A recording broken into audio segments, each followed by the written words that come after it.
మా ఆద్యకి సింగరేణి సెలబ్రేషన్స్ ఎలా జరుగుతాయో చూపించాలని తీసుకువెళ్ళాను స్టేడియంకి, ఎయిటింగ్ లైన్ కాలనీలో. వాళ్ళ తాతయ్య ఎలా వర్క్ చేస్తారో చూపించడానికి తీసుకువెళ్ళాను. మైన్స్లో ఇంత కష్టంగా ఉంటుందా మమ్మీ అని చెప్పేసి అడుగుతుందన్నమాట.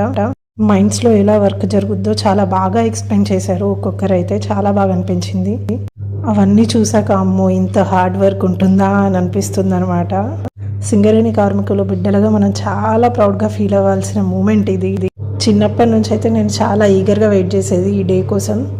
ఇప్పుడు ఆద్యంత ఉన్నప్పుడు వెళ్ళానమాట. అందుకని ఆద్యం తీసుకొని వెళ్తే తను కూడా చాలా హ్యాపీగా ఫీల్ అవుద్దని తీసుకెళ్ళాను. నిజంగా తనైతే చాలా హ్యాపీగా ఫీల్ అయింది. సింగరేణిలో మనం ఒక ఫ్యామిలీ అని చెప్పుకోవడానికైతే నేనైతే చాలా ప్రౌడ్గా ఫీల్ అవుతాను. మరి మీరేలా అనుకుంటారో కామెంట్ చేయండి. లైక్ చేయడం మాత్రం అస్సలు మర్చిపోవద్దు. సో ఫైనల్గా రిటర్న్లో వస్తుండగా నాకు బొమ్మలు కావాలని ఏడ్చింది. ఫైనల్గా ఒకటి కనిపిస్తే అది కొనిచ్చాము. She is very happy.